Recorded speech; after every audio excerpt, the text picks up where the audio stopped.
Partition के time पे लाहौर के करीब हम थे। एक इलाका है जिसे इलाका नवाब साहब कहते हैं और उसका हेडक्वार्टर था अली रज़ा आबाद। जी, मेरी वालदा इस सब कॉन्टिनेंट की पहली खातून डॉक्टर थी और जी। ज़रा मोटी थी तो उनका नाम मशहूर था डॉक्टर मोटी डॉक्टरनी। अच्छा, लेकिन उनकी परफॉर्मेंस जो थी वो इतनी थी कि जहाँ कोई बहुत बड़ा चैलेंजिंग काम होता था तो अंग्रेज़ हुकूमत मोटी डॉक्टरनी को जिम्मेदारी दे देती थी। अच्छा। तो अली रज़ा आबाद के 40 गांव में सिर्फ एक अस्पताल बनाया गया था जिसमें औरतों और बच्चों की सेहत का ख्याल रखा जाता था और मोटी डॉक्टरनी वो अच्छा, उसकी इंचार्ज थी। अब बड़ी दूर दूर से लोग उनको बुलाने के लिए आते थे और वह उन्हीं में से मेरे एक दो लोग दोस्त भी बन गए। मैं छोटी उम्र का था, 7-8 साल का था। तो जी, उनमें जो बातें तो बहुत सी हैं, मैं कर सकता हूँ, लेकिन एक आध आपको अहम बात बताता हूँ। जी। वहाँ हमारे करीब ही एक और गांव था भोपतियाँ। भोपतियाँ की तमाम आबादी जो थी वो सिखों की थी और सरदार बहावल सिंह उनका सरदार था और जी, उसके बेटे का नाम था दिलावर सिंह। मेरे दिलावर से बहुत दोस्ती हो गई। कभी कभी अपना घोड़ा भी ले आता था, हम घोड़े की सैर पे चले जाते थे। लेकिन जब पार्टीशन की टेंशन बढ़ी तो लोगों का ख्याल हुआ कि शायद ये सिख हैं, वो अली जी, रज़ा आबाद पे हमला करेंगे। और भोपतिया वाले सरदारों को ये ख्याल हुआ कि शायद अली रज़ा आबाद से उन पर हमला किया जाएगा, क्योंकि पार्टीशन पे नंबर्स गेम चल रही थी कि जहाँ ज़्यादा मुसलमान होंगे वो पाकिस्तान में जाएगा, जहाँ ज़्यादा गैर मुस्लिम होंगे वो इंडिया में जाएगा। तो एक दूसरे को पुश किया जा रहा था। तो ये टेंशन चल रही थी। कभी कभी अफवाह उड़ती कि सरदार बहावल आ रहा है तो लोग अपने घरों से छोटे मोटे दफाई सामान, कोई छड़ी, कोई कांटा, कोई छुरी, कोई बंदूक उठा के आ जाता। और कभी उनके पास अफवाह जाती तो वो तैयार हो जाते। आखिर एक दिन इतला आई कि सरदार बहावल सिंह आ रहा है।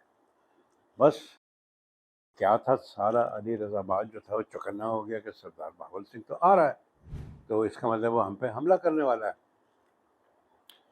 थोड़ी देर में इत्तला आई कि सरदार बहावल सिंह आ तो रहा है लेकिन अकेला आ रहा है, उसके साथ कोई भी नहीं है। अब सब हैरान थे कि ये क्या बात है, ये अकेला आ रहा है। सरदार बहावल सिंह आ गया। सरदार बहावल सिंह ने आके दारोगा जी के हवेली पे नॉक किया। उसने कहा कि दरोगा जी किथे हो। दरोगा साहब सामने आए तो उसे हैरत से देखे। हाँ भाई बहावल, किस तरह आए हैं। तो बहावल का जवाब सुनने से ताल्लुक़ रखता है। जी, सरदार बहावल ने कहा, दरोगा जी असी इत्थों दे जमपल, यहीं के रहने वाले, हमें तो भोपतिया से बाहर की जगह का पता भी नहीं है। हम कहाँ जाएं, हम नहीं कहीं जा सकते। आप ताडे नाल साडे भैणां भाइयों वाले तल्लुकात ने, तानू छड्डना भी नहीं चाहते। तो फिर असी सारे पिंड ने सोचा कि रब तो सारिਆਂ ਦਾ ਇੱਕੋ ही है, फर्क की है। असी सारा पिंड मुसलमान हो गए हैं। ये सुन के सब एक दूसरे की शक्ल देखने लगे कि पूरा का पूरा गांव ही मुसलमान हो गया। बहुत खूब, बहुत खूब। तो भोपतियाँ इस तरीके से फिर वो साथ रहा, आज भी मौजूद है। और बहुत अरसे के बाद जब मुझे इलेक्शन के ज़माने में नेशनल असम्बली का टिकट दिया गया इस इलाके से, तो भोपतियाँ मेरे उसमें एरिया में था जहाँ से मुझे वोट पड़ने थे। तो मेरे सपोर्टर्स ने कहा जी कि आप कैंपेन तो कर रहे हैं, जी। लेकिन भोपतियाँ जाने का कोई फ़ायदा नहीं, वहाँ तो एक सरदारनी है, अच्छा। वो जिसको कह देगी सारा गाँव उसको वोट दे देगा। तो आप सोच लें। मैंने कहा भाई मैं तो जाऊँगा जो भी है। मैं चला गया। मेरी वालदा को लोग मोटी डॉक्टरनी कहते थे, वो मोटी थी ना। जी। और दूसरे और दूसरे उनके साथ एक ये था कि मोटी डॉक्टरनी के हाथ में शफ़ा है। अच्छा। तो ये 2 बातें उनकी बड़ी मशहूर थी। तो मैं चला गया वहाँ, मैंने जाके सरदार बहावल सिंह के जो घर था, उस पे बाहर दस्तक दी। तो अंदर से आवाज़ आई, "केड़ा है?" मैंने कहा कि मैं नईम हाँ, अच्छा। मोटी डॉक्टरनी दा पुत्तर। मैं क्या बताऊँ तुम्हें, वो नंगे पैर बेचारी जी। भागी भागी आई, दरवाज़ा खोल के गई। "नईम तू कित्थे सैं?